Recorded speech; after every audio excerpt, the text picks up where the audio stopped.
Inicia la grabación. Pues buenos días, ya estamos a 30 de mayo 2021 y con el favor de Dios vamos a iniciar el estudio del día de hoy, el Evangelio en Apocalipsis. Y hoy vamos a ver las secciones apocalípticas y proféticas en el libro de Apocalipsis.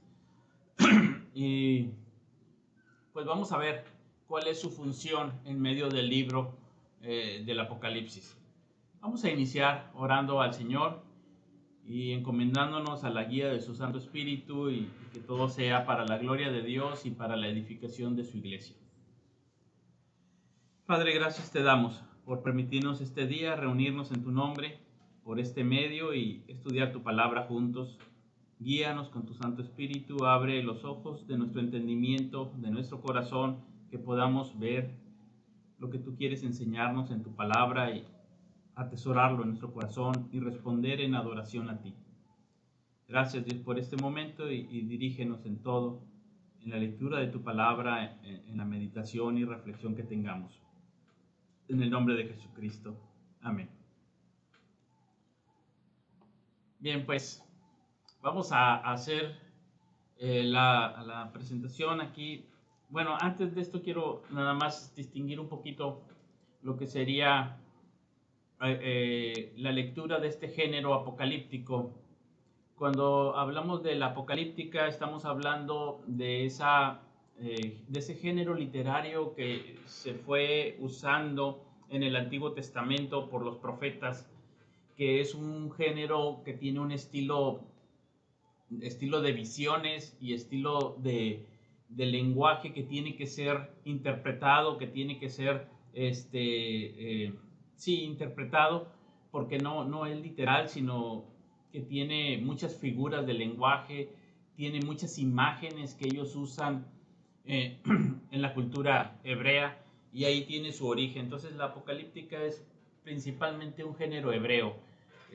Lo que vamos a ver aquí es cómo ese género hebreo del Antiguo Testamento está introducido en el Apocalipsis y cuál es su función, y cómo muchas de esas cosas o esos elementos veterotestamentarios, si los sacamos y no sabemos qué es del Apocalipsis, pudiéramos pensar que es totalmente judío del Antiguo Testamento. No lo notaríamos como si fuera de un autor cristiano. Tiene esos elementos muy, muy judíos, y por eso a veces choca y el cristiano tiende a decir, bueno, es que eso creo que no es para mí, eso es para Israel, porque no tiene los elementos, ni siquiera parece cristiano eso, más bien parece del Antiguo Testamento. Y es ahí donde muchas veces se falla en entender cuál es su postura en medio del Apocalipsis, y nos acoplamos más a lo que es claramente cristiano y decimos, esto sí es para nosotros, la iglesia, porque se nota claramente cristiano, y lo otro se ve demasiado antiguo testamentario, demasiado apocalíptico en ese género que estoy diciendo que pertenece más a la cultura hebrea, este género apocalíptico. Entonces vamos a entrar a ver cuál es la función de estos pasajes, y quisiera empezar a compartir en la pantalla para tener todos como guía la presentación, que pueda ser un poco más sencillo. Así que el día de hoy vamos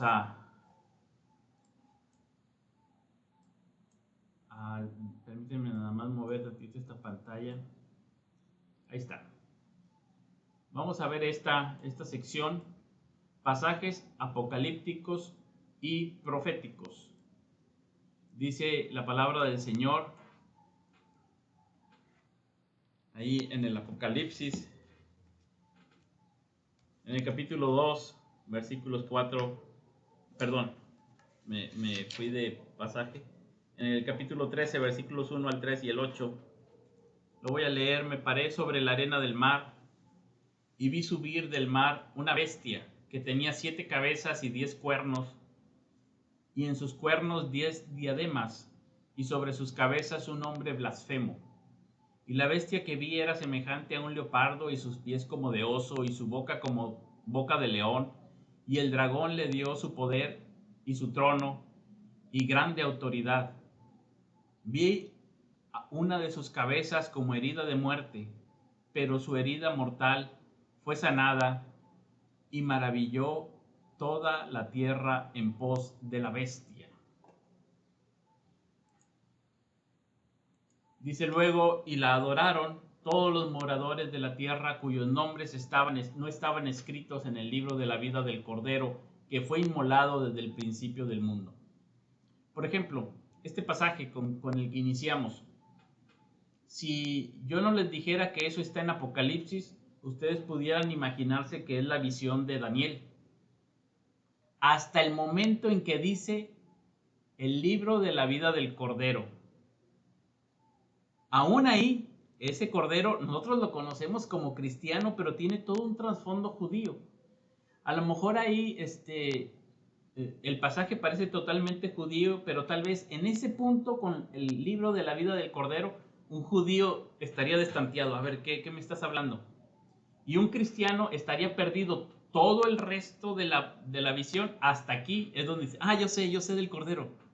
¿Sí? Entonces aquí parece totalmente una visión del Antiguo Testamento. Solamente por ese detallito del Cordero, ¿verdad? Y así vamos a tener todas las porciones, ¿sí? Todas las porciones van a ser de este estilo. Por ejemplo, la visión de Cristo. La visión de Cristo con la que empieza en el capítulo 1, del 12 al 20, nosotros sabemos que está hablando de Cristo porque en la introducción dice de Cristo. Y por eso cuando empieza con la visión sabemos que es Cristo. Pero si no, nosotros nada más tal vez identificaríamos que es Cristo porque ahí dice Hijo de Hombre. Y eso lo recordamos en los evangelios. De otra manera, eso nos parecería algo difícil de identificar, algo que parecería más de la profecía de Daniel. ¿Ustedes recuerdan esa profecía de Daniel cuando dice en el capítulo 7 que del mar subían 4 bestias? Y luego dice cómo cada una hacía sus cosas, pero dice que se quedaron ahí observando y dice que a las bestias les quitaron el poder, aunque las dejaron vivir por algún tiempo. Y en esa visión nocturna, dice Daniel, vi que alguien con aspecto humano venía entre las nubes del cielo.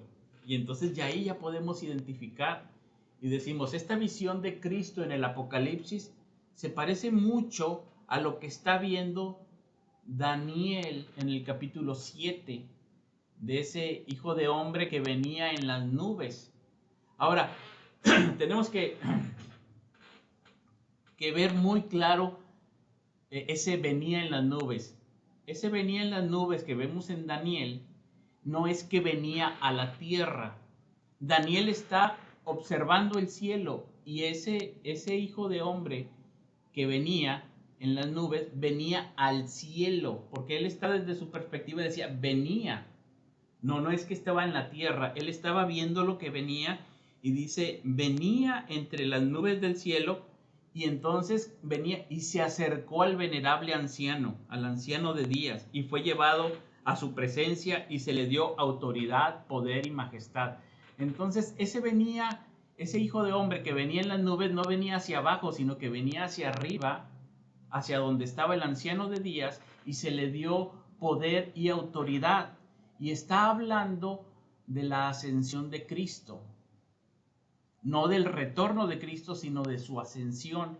Cuando Él es tomado de la tierra, los discípulos lo ven que sube en las nubes.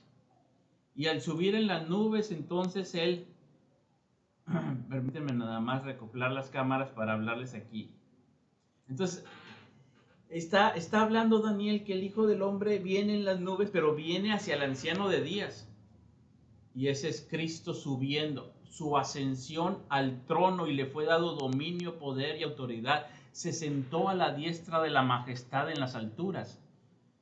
Daniel ya no lo había dicho en su profecía con un ejemplo histórico. Capítulo 6 nos da el ejemplo histórico. Capítulo 7 nos da la visión. En el capítulo 6 ustedes recuerdan a Daniel en el foso de los leones, cómo él entra al foso de los leones, lo meten por un pozo, a ese foso, desde arriba, entra, pero luego al día siguiente abren la piedra y lo sacan y sale ileso, ¿verdad? Bueno, está simbolizando la ascensión de Cristo, que después en el capítulo 7 lo va a decir más claramente, no solamente con una narración histórica simbólica donde Él es el actor principal, sino también en una visión celestial donde ese Hijo sube en las nubes hasta donde está el trono del anciano de días y ahí recibe todo poder y toda gloria. Y así como Daniel sale del foso de los leones, el Señor Jesucristo sale de donde están estas fieras, estas bestias feroces, y sube intacto y asciende en gloria. Entonces, esta es una visión totalmente apocalíptica que aparece en el Nuevo Testamento y que hasta para nosotros pudiera ser desconcertante porque no nos parece algo cristiano, sino más bien judío. Y si no fuera porque ahí menciona al Cordero y porque tenemos la introducción, batallaríamos para encontrar a quién se está refiriendo, aunque es muy claro cuando hacemos la relación con los evangelios y el libro de Daniel. Ya en otra ocasión, si el Señor lo permite, estudiaremos Daniel. Ahorita solamente lo que quiero es que veamos cómo funcionan estos pasajes apocalípticos dentro del libro de Apocalipsis. Es decir, estos pasajes de género literario del estilo profecía del Antiguo Testamento. ¿Cómo funcionan esas imágenes dentro del Apocalipsis?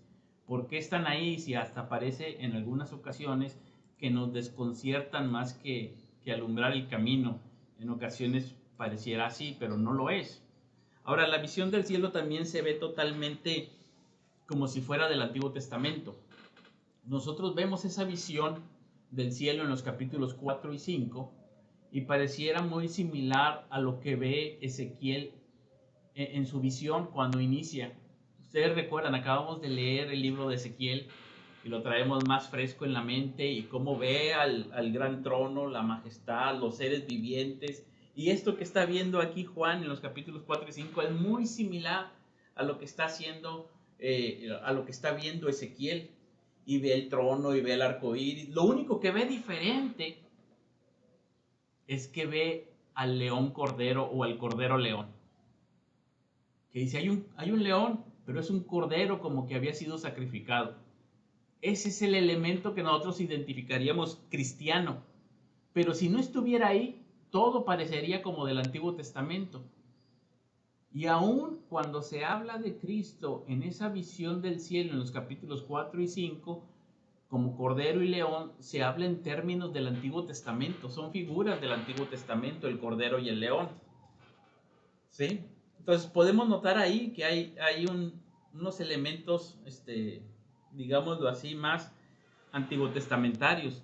Aquí Juan no se aparta de la expresión apocalíptica y describe a Cristo como el león y el cordero mediante imágenes del Antiguo Testamento. En el capítulo 6 vamos a ver los 7 sellos, la manifestación de la ira de Dios, y rápido las imágenes que aparecen también son del Antiguo Testamento, como los 4 jinetes del Apocalipsis son muy similares a los jinetes apocalípticos de Zacarías, allá en el capítulo 1. Y no había modo de saber que provienen de un libro cristiano, solamente porque al final en este pasaje se dice que es la ira del Cordero. Y ya nada más por eso podemos identificar que este es un pasaje cristiano. De otra manera, no diríamos, es como del Antiguo Testamento, ¿verdad? ¿Sí? No hay manera de verle por ahí los detalles cristianos.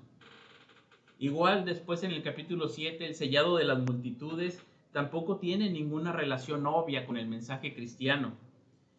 De hecho, se menciona el número perfecto de 12 tribus de Israel, y hasta nosotros pudiéramos ser tentados a pensar que ahí está hablando del Antiguo Testamento de Israel, y que seguramente ha de ser como una visión de Ezequiel, de Daniel o de algún otro profeta. Porque se ve muy impregnado de la imagen, del estilo, del género literario apocalíptico del Antiguo Testamento. Hace algunas referencias al Cordero, pero no usa el nombre de Cristo, ni se refiere a su ministerio en los términos del Nuevo Testamento. Igual las 7 trompetas en los capítulos 8 y 9, en los 2 capítulos no hay ni una sola frase que identifique el material como cristiano. Pudiera sacar esos capítulos y dárselos a alguien y él pensaría que es de algún profeta del Antiguo Testamento.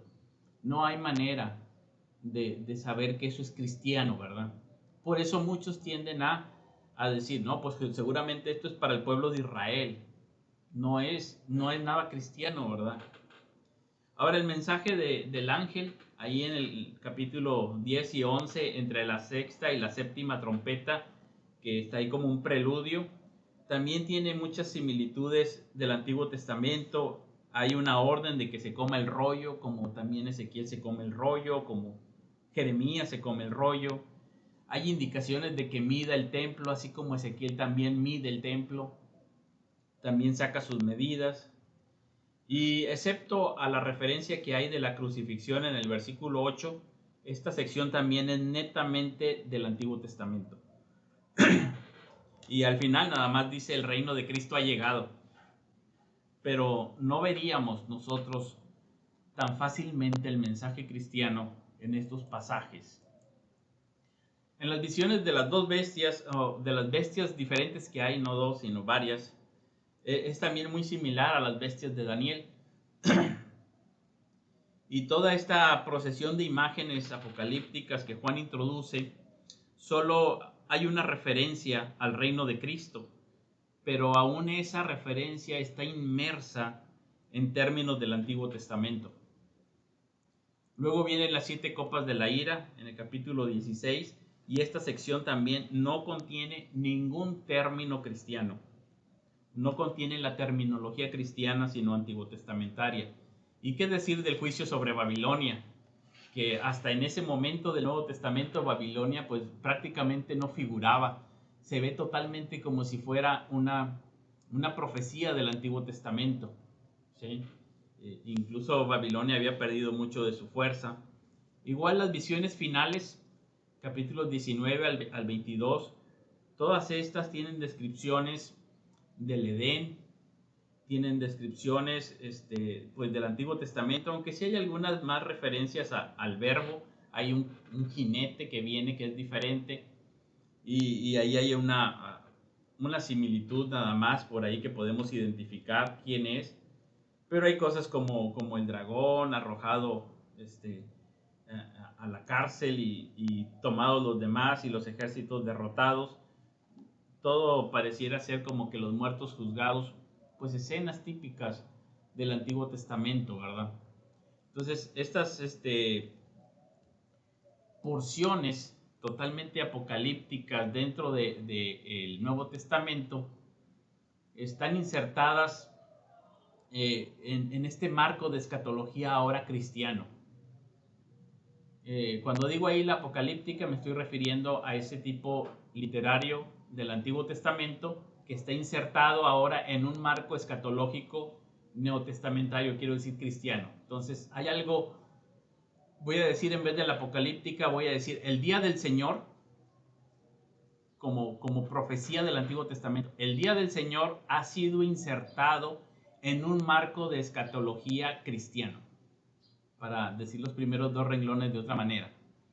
Aunque se hacen algunas referencias ocasionales a Cristo y su reino, no hacen más que identificar al sujeto, que por otra parte es enteramente veterotestamentario, tanto de forma como de contexto. Una sola descripción o visión apocalíptica no puede hacer justicia a la plena actividad de Dios, mientras que termina con la rebelión cósmica y salva a su pueblo. Entonces, primero, vemos que la función de estos pasajes que hablan de la profecía en el Antiguo Testamento hace que el cristiano pueda ver con más claridad que el día del Señor del que hablaron los profetas es este. Que el día del Señor se cumple a través de Jesucristo. Que el día del Señor es el día de Cristo, que tiene elementos en el día del Señor de juicio y de salvación. Nosotros lo hemos leído en los profetas y el jueves estuvimos platicando sobre ello. Tanto Isaías como Jeremías como Ezequiel están hablando de profecías de juicio y de esperanza, de restauración. Bueno, el Apocalipsis lo que está haciendo es decir, todo eso que hablaron los profetas Isaías, Jeremías y Ezequiel sobre juicio, el juicio se cumple en Cristo. Y sobre la salvación se cumple en Cristo. Las dos cosas, todo el día del Señor, podríamos decir el día de Cristo. Y entonces nos está llevando a ver esto, el Apocalipsis, el día del Señor como el día de Cristo. Y es un día tan grande, tan pleno, con tantas acciones, que una sola descripción apocalíptica, una sola visión, no transmite todo. Entonces se ve desde diferentes ángulos para hablar de las causas de ese juicio, las razones, la justificación del juicio, la tragedia del juicio, el alcance del juicio, todo. Entonces, para poder ver su medida, longitud, su alcance, sus dimensiones, su tragedia, todos los diferentes aspectos, se usan diferentes visiones de cómo Dios trata y termina con la rebelión cósmica y a la vez salva a su pueblo. La amenaza de destrucción bajo el peso del juicio de la ira de Dios no es para aterrorizar a los redimidos. Al contrario, todas estas visiones apocalípticas, todas estas secciones están ahí para dar confianza a los redimidos. Y les dice, ustedes están sellados y protegidos de ese día que no trae destrucción para los redimidos, sino resurrección y glorificación. Ningún poder en el cielo o la tierra puede tocar al pueblo de Dios. Y me refiero a los redimidos. No ese concepto que tenemos ahorita judaizante del pueblo de Dios, sino a los redimidos, a los que están en el pacto por la sangre del Cordero, aquellos que han lavado sus vestiduras, las han emblanquecido en la sangre del Cordero. Ahora, estos pasajes tienen también el propósito de responder a una pregunta que para muchos es exasperante en nuestros términos. ¿Cuándo sucederán estas cosas? La respuesta de estos pasajes es muy sencilla y es exasperante para la cultura occidental, porque dice, estas cosas sucederán en el fin. Son los eventos del día del Señor. Es el fin de los tiempos. Y uno quiere decir, por eso, pero ¿cuándo es el fin? Los pasajes no están identificando una cronología, sino que están diciendo cuál es el carácter y describiendo el carácter de esos días, asegurándolos, sin importarles un registro cronológico exacto, lo cual nosotros muchas veces nos obsesiona y por eso se malinterpretan muchas de estas visiones apocalípticas. Las visiones no presentan una secuencia cronológica de los eventos relacionados con el fin del mundo. En vez de ello, muestran una variedad de aspectos del suceso final, de tal manera que indican diferentes dimensiones que van desde las luchas personales del cristiano hasta la batalla cósmica en la cual Satanás y todos sus aliados son derrotados. Entonces, estas imágenes apocalípticas, todo el libro de Apocalipsis nos está llevando a que nosotros no nos preguntemos cuándo sucederán, sino todos los aspectos que hay ahí, de tal manera que tu lucha cristiana por permanecer fiel al Señor es del tiempo del fin. Es ya del tiempo del fin, no tienes que estar preguntando, ¿estás luchando contra el pecado? ¿Estás luchando por una vida de santidad, por una vida de unidad? Es el tiempo del fin. Están las iglesias locales luchando por la doctrina, están luchando por el evangelismo, es el tiempo del fin. Hay tribulación y hay angustia. No tenemos que estar esperando exactamente una batalla en el Medio Oriente. Hay muchas cosas que están sucediendo, pero desde la batalla del cristiano y de la iglesia local hasta la batalla más terrible que está generándose con Satanás en niveles cósmicos, en las regiones espirituales, nos dice Efesios, es el tiempo del fin. Pero también nos dice el Apocalipsis que todos, incluyendo Satanás y todos sus aliados, son derrotados. Hay victoria en Cristo. Son derrotados. La apocalíptica también provee un fuerte sentido de la soberanía de Dios en nuestra salvación, para que cada creyente permanezca confiado en el conocimiento de que ha sido sellado en contra del día de la ira. Esta es una aportación muy grande que tenemos de estas imágenes que vienen del Antiguo Testamento. Estas imágenes del Antiguo Testamento nos proveen esa apreciación que muchas veces nosotros no tenemos y que para ellos era muy clara. Dios es soberano y ha asegurado nuestra salvación, porque nuestra salvación está en las manos poderosas de Dios. Esa es una imagen muy fuerte en los profetas. Y vemos al profeta Ezequiel, decíamos el jueves, diciendo que esta es palabra de Jehová y conocerán que yo soy el Señor.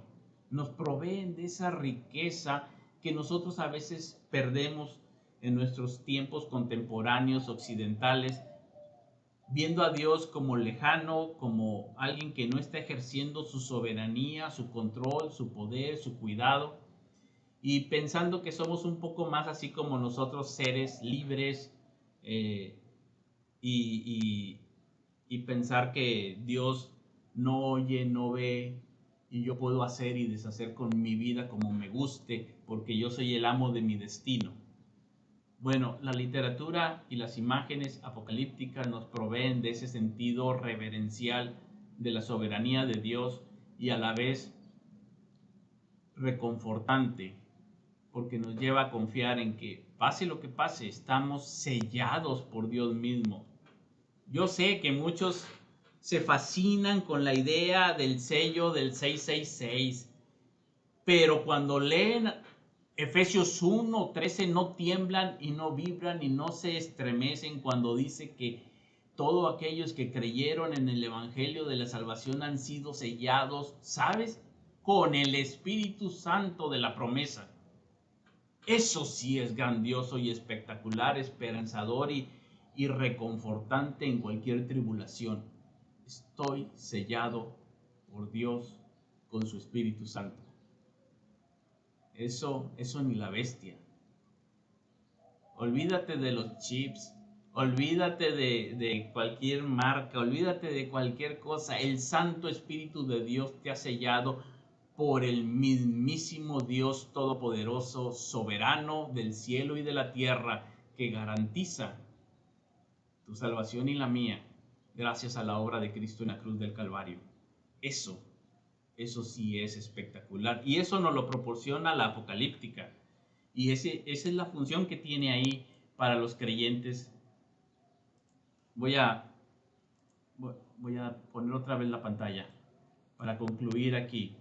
No quisiera que se fuera muy largo. Yo creo que nos podemos tardar mucho tiempo luego analizando detalles de las secciones apocalípticas, pero quiero nada más dejar en claro la función de la apocalíptica dentro de la escatología cristiana, cómo provee de ese marco de referencia de tal manera que nos permite ver que el día del Señor del Antiguo Testamento es el día de Cristo y que el Dios todo soberano que está en el Antiguo Testamento es el que nos está sellando y guardando en nuestra salvación para este día, para librarnos de la ira gracias a la obra de Cristo en la cruz. Y el hecho de cuándo sucederán estas cosas, creo que eso es inquietante para todos como occidentales, pero el único confort que podemos encontrar tal vez será en el Evangelio. De tal manera que cuando uno encuentra la paz en Cristo por medio del Evangelio, de haber nosotros creído que Él pagó por nuestros pecados en la cruz del Calvario y nos ha dado una vida nueva, y sentir esa vida nueva dentro de nosotros, esa vida que es del reino apocalíptico, escatológico, esa nueva forma de vivir, que es lo que dice el hermano Juan Alton en la predicación de la semana pasada, la iglesia dotada de poder desde lo alto. Entonces el Evangelio nos transforma de tal manera que uno puede decir, ¿sabes qué? Ya no me preocupa cuándo va a ser eso cronológicamente hablando, porque el reino de Dios ya está en mí. Ya no me preocupa saber cuándo vendrá la bestia o el falso profeta, o si las señales estas o aquellas, porque ahora yo sé que el reino está en mí. Ya no me turba saber eso. Sí, los aspectos de la apocalíptica y de la escatología, pero no el día y la hora. Eso ya ha pasado a segundo término. Solamente el Evangelio puede hacer que superemos eso. Cuando no estamos arraigados en el Evangelio, entonces esto nos turbará y queremos saber el día y la hora. Cierto, la apocalíptica tiene muchos elementos a interpretar y tenemos que ser cuidadosos para no malinterpretarlos, y para ello tenemos que conocer el Antiguo Testamento. Tenemos que profundizar en el Antiguo Testamento, no ser ligeros. Yo sé que cualquiera se puede convertir hoy en día en especialista de Apocalipsis y decir barbaridad y media. Y también hay otros que pueden temer al Apocalipsis y no quererlo estudiar y decir, no, eso es para los estudiosos. Pero es necesario para nuestras vidas. No menospreciar la profecía, sino atenderla y atender lo que claramente nos está diciendo ahí. El Apocalipsis está arraigado en el Evangelio y tenemos que cuidarnos de todas aquellas especulaciones que son de la cosmovisión ocultista. Miren, así brevemente, la cosmovisión ocultista, no cristiana, sino ocultista, tiene algunos principios o elementos muy, muy sencillos. Por ejemplo, uno de ellos es que todo lo que es oculto tiene poder. Ese es uno de sus principios. Lo oculto tiene poder. Entonces, ¿qué es lo que tiene que hacerse para quitarle el poder? Revelarlo, descubrirlo. Cuando descubres algo que estaba oculto, se le quita el poder. Y entonces algunos traen esta cosmovisión ocultista al cristianismo. Y entonces dicen, el anticristo, ¿quién será? Mientras no sepamos, tiene poder, pero cuando lo descubramos, se le quita el poder. Y entonces me voy a dedicar a descubrirlo y a saber que... Y ese no es el quehacer, esa es una cosmovisión ocultista metida en el cristianismo. El cristianismo no es así. El Apocalipsis es revelación, no ocultismo. Revelación. Y nos está revelando que el día del Señor es el día de Cristo. Y que en Cristo, una vez sellados por el Evangelio, por haber creído en la obra de Cristo en la cruz, nosotros estamos asegurados por el Espíritu Santo y somos libres de la ira y estamos para misericordia, para glorificación, para comunión. Ahí hay una grande esperanza donde debemos de afianzarnos. Esperamos que esta enseñanza sea de bendición a sus vidas. Voy a detener aquí la grabación, no sin antes decirles que el próximo domingo, por causa de elecciones en nuestro estado, no vamos a tener el estudio bíblico matutino y lo dejaremos hasta el domingo 13 de junio, si Dios lo permite. Así que próximo domingo no hay estudio. Voy a detener la grabación para pasar al tiempo de preguntas y respuestas y pues una bendición a los que nos van a escuchar en la grabación.